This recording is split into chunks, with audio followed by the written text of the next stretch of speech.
सभी महानुभावों को सादर जय जिनेन्द्र। और आज हम 106 नंबर के श्लोक को पढ़ने जा रहे हैं। और इस श्लोक में हम एक नया शिक्षाव्रत जिसका नाम है प्रोषधोपवास, उसके बारे में समझने का प्रयास करेंगे। तो आइए चलते हैं। सबसे पहले हम श्लोक का उच्चारण कर लेते हैं, इसके बाद आगे चलेंगे। तो पर्वण्यष्टाम्याम, इसको ध्यान से पढ़ें। पर्वण्यष्टम्याम, पर्वण्यष्टम्याम च ज्ञातव्यः प्रोषधोपवासस्तु चतुरव्यवहाराण्याम। इसको भी ध्यान से सुने। चतुरव्यवहार्याणाम प्रत्याख्यानम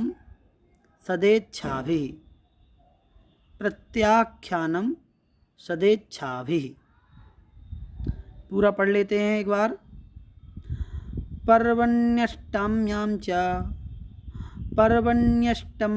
च ज्ञातव्यः प्रोषधोपवासस्तु चतुरव्यवहार्याणाम ये व्यवहार्याणाम पढ़ा, चतुरव्यवहार्याणाम।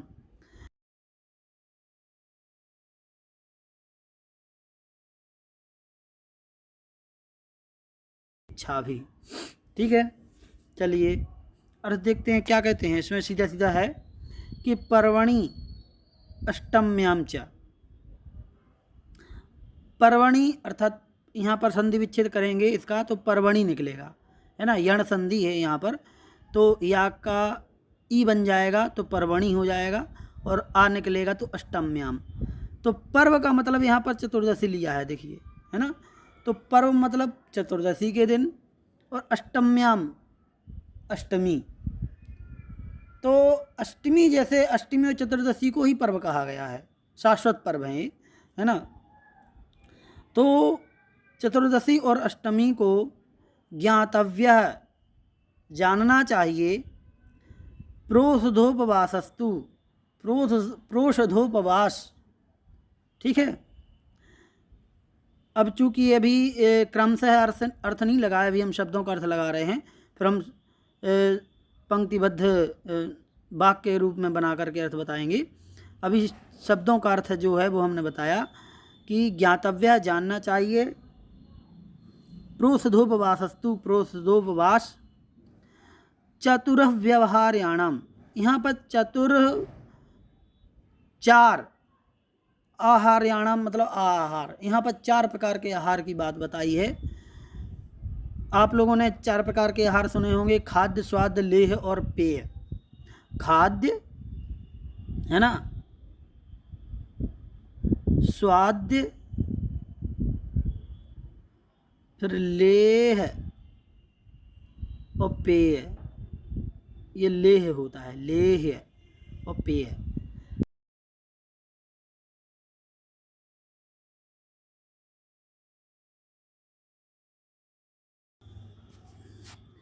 यहाँ पर टीका में 4 प्रकार के आहार जो हैं वो अलग बताए गए हैं।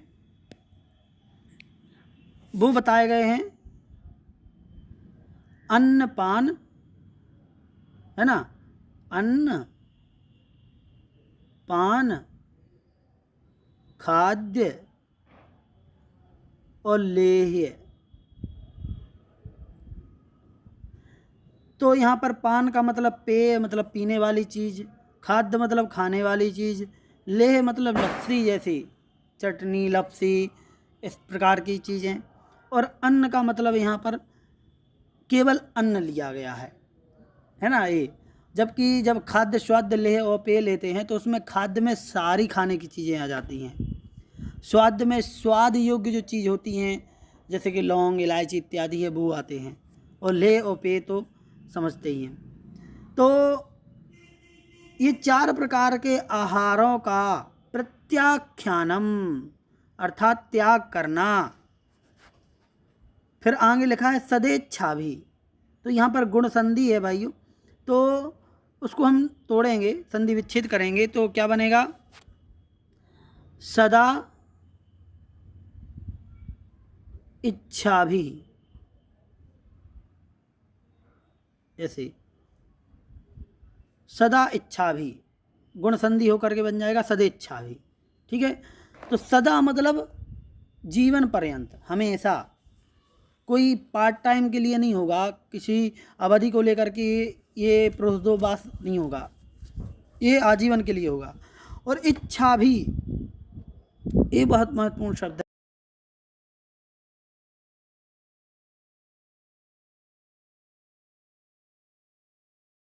व्रत है, भार है, और अब करना ही पड़ेगा, क्या करें, वो तो ज़रूरी है।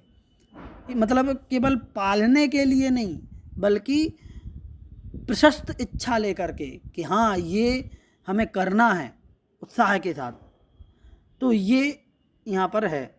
तो अब पूरा अर्थ लगा लेते हैं। कहने का तात्पर्य है कि अष्टमी और चतुर्दशी के पर्व को सदा इच्छा भी, हमेशा के लिए इच्छा पूर्वक, बिल्कुल जैसी विधि विधान बताया है, जैसे प्रोसेस बताई गई है, उस विधि के अनुसार अपनी इच्छा पूर्वक चारों प्रकार के आहारों का प्रत्याख्यानम, त्याग करना, प्रोषधोपवास ज्ञातव्य, प्रोषधोपवास जानना चाहिए। चारों प्रकार के आहार जल का त्याग करना होता है, तभी वह उपवास कहलाता है। ठीक है, प्रोषधोपवास में एक और बात है जो समझने की है कि जब गृहस्थ सामान्य तौर पर 2 बार भोजन करते हैं, एक सुबह और एक शाम, है ना, लेकिन जब प्रोषधोपवास करेंगे तो हमें उसके एक दिन पहले एकासन करना पड़ेगा। ठीक है, एकासन, और फिर पर्व के दिन उपवास, चारों प्रकार के आहार जल का त्याग, फिर अगले दिन फिर से एकासन करना होगा, वो कहलाएगा प्रोषधोपवास। ये यहाँ पर नहीं बताया गया, अन्य शास्त्रों में इस प्रकार की विधि का उल्लेख है जो प्रोषधोपवास इसे कहते हैं। जैसे कि अष्टमी को हमें प्रोषधोपवास करना है तो सप्तमी को एकासन करना होगा,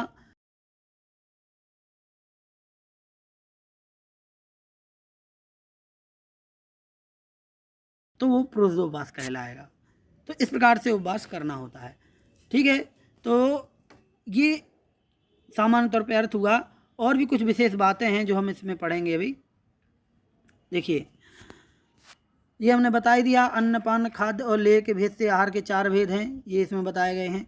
इन चारों प्रकार के आहारों का प्रत्येक चतुर्दशी या अष्टमी के दिन व्रत विधान की इच्छा से त्याग करना प्रोषधोपवास जानना चाहिए। यहाँ सदा शब्द के देने से यह बात सिद्ध की गई है कि 4 प्रकार के आहार का त्याग सदा के लिए जीवन पर्यंत की अष्टमी चतुर्दशी के लिए होना चाहिए। मतलब जीवन भर के लिए हर अष्टमी चतुर्दशी को चारों प्रकार के आहार जल का त्याग करना होगा। ठीक है, ना कि 2-4 माह की अष्टमी चतुर्दशी के लिए। इसी प्रकार इच्छा भी, यह पद क्यों दिया गया है, तो इससे यह सिद्ध किया गया है कि यह त्याग व्रत धारण कर आदि की भावना से होना चाहिए, व्रत धारण करने की भावना से, ना कि लोक व्यवहार में किए गए धरना आदि की भावना से। है ना, जब अनशन पे बैठते हैं ना, कहीं अपनी मांगों को पूरा करवाने के लिए, हैं, तो अलग अलग तरीके से धरना प्रदर्शन करते हैं, वहाँ अनशन भी करते हैं, तो वहाँ भी 4 प्रकार के आहार जल का त्याग कर देते हैं, तो वो नहीं माना जाएगा। अपनी मांगों को मनवाने के लिए यदि त्याग करते हैं तो वो नहीं होता है, बल्कि व्रत धारण करने की इच्छा से जब त्याग होता है वही कहलाता है। तो अब चूंकि एक और बात बताइए विशेषार्थ में, देखो बहुत ही महत्वपूर्ण है कि मुनि व्रत में पराश्रित भोजन होने के कारण जब चाहे निराहार रहना पड़ता है।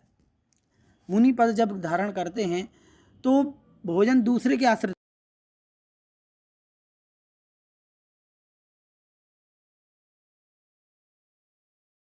नहीं मिली, कुछ भी हुआ, तो अब चूंकि देखिए प्रोषधोपवास यहाँ पर शिक्षाव्रत बताया है, शिक्षा व्रत जो हमें आगे के व्रतों के लिए शिक्षा प्रदान करे। तो यहाँ पर आचार्य श्री कहने का मतलब यही है कि यदि गृहस्थ अवस्था में निराहार रहने का अभ्यास नहीं किया, यदि तो मुनि पद में निराहार रहने का अवसर यदि आएगा तो संक्लेश होगा। यदि कभी विधि नहीं मिली, यदि कहीं चौका नहीं मिला और निराहार रहना पड़ा मुनि पद में, तो संक्लेश भावनाएं बनने लगेंगी। इसीलिए यह अभ्यास हमें निराहार रहने की अभ्यास हमें गृहस्थ अवस्था में ही कर लेना चाहिए, जिससे कि आगे हमें कोई प्रॉब्लम ना हो, परेशानी ना हो। तो ये एक मुख्य बात बताई है कि हम निराहार रहने की शिक्षा गृहस्थ अवस्था में ही ग्रहण कर लें, ये शिक्षा व्रत का काम हो जाएगा। ठीक है। तो इसलिए चतुर्दशी को 4 प्रकार के आहार का बुद्धिपूर्वक त्याग करके निराहार रहने की शिक्षा ग्रहण करें। दाल भात रोटी आदि असन कहलाते हैं, है ना। इन जो खाने की जितनी चीज़ें हैं वो असन हैं। पानी दूध आदि पेय पदार्थ कहलाते हैं, वो पान कहलाते हैं। ठीक। लड्डू पेड़ा बर्फी आदि खाद्य कहलाते हैं। यहाँ पर खाद्य का मतलब लड्डू पेड़ा बर्फी आदि को लिया गया है ना। और दाल भात रोटी आदि को असन या फिर अन्न कहा गया है। और चाटने योग्य रबड़ी आदि चीज़ें, लपसी आदि, वो लेय कहलाते हैं। तो ये परिभाषा यहाँ पर दी है। असन मतलब अन्न, ये पान मतलब जो पान है बताया है। पान का मतलब वो नहीं है जो पान का पत्ता बना करके खाते हैं, पान मतलब पीने वाली चीज़ें। लड्डू पेड़ा बर्फी खाद्य कहलाएंगे और रेवड़ी,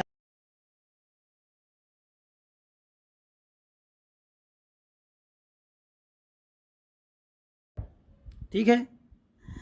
प्रोसदोवास पद का शब्दार्थ आगे किया जाएगा, है ना। प्रोसदोवास, प्रोसधनोवास कैसे होगा तो वो आगे बताया जाएगा, इसलिए हम भी नहीं कर रहे हैं। तो जैन धर्म में अष्टमी चतुर्दशी को अनादि पर्व माना गया है। प्रत्येक महीने में 2 अष्टमी और 2 चतुर्दशी, इस प्रकार 4 पर्व आते हैं। इन पर्वों के दिन व्रत धारण करने की इच्छा से 4 प्रकार के आहार का त्याग करना चाहिए।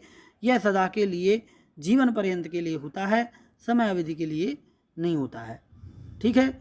कुछ यहाँ पर ये सदेच्छावी शब्द को लेकर के कुछ बात कही है कि कुछ अर्थ करने वालों ने या संपादक जो पुस्तकें संपादित करते हैं, उन्होंने ये जो सदेच्छावी शब्द है इसको सदिच्छावी कर दिया है। सदिच्छावी, एक ही जगह ई की मात्रा कर दी। इससे क्या होगा कि संधि विच्छेद करेंगे तो अभी सदेच्छावी का संधि विच्छेद हमने किया था तो क्या बना था, सदा इच्छावी, सदा बना था। लेकिन जब हम सदिच्छावी का संधि विच्छेद करेंगे तो सद हो जाएगा। सद, सद मतलब अच्छा। ठीक है। तो जो कुछ संपादकों ने इसको अलग किया है, सदिच्छावी किया है, उनका अर्थ ये बनता है कि सद इच्छा भी, मतलब अच्छी इच्छाओं के साथ में उपवास करना चाहिए।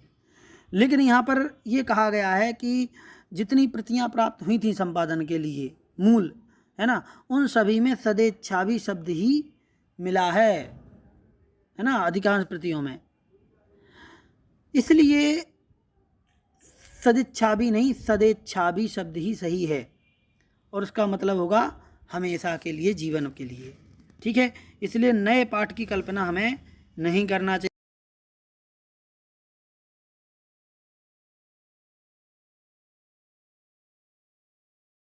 यही चीज़ थी। और एक चीज़ और है समझने की कि आगे चल के आचार्यों ने प्रोसदोवास व्रत को उपवास, अनुपवास तथा एकासन नाम देकर उत्कृष्ट, मध्यम और जघन्य, इन 3 भेदों में विभक्त किया है। कि 4 प्रकार का जब आहार त्याग करेंगे तो उपवास कहलाएगा, सिर्फ पानी लेंगे तो अनुपवास कहलाएगा, और एक बार भोजन करेंगे तो एकासन कहलाएगा। ठीक है।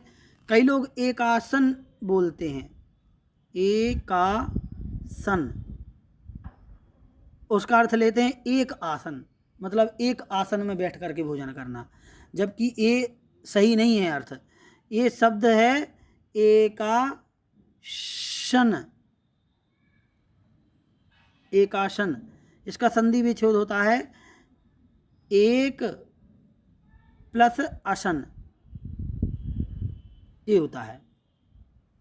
ठीक। तो एक मतलब एक बार, आसन मतलब खाना। ठीक है।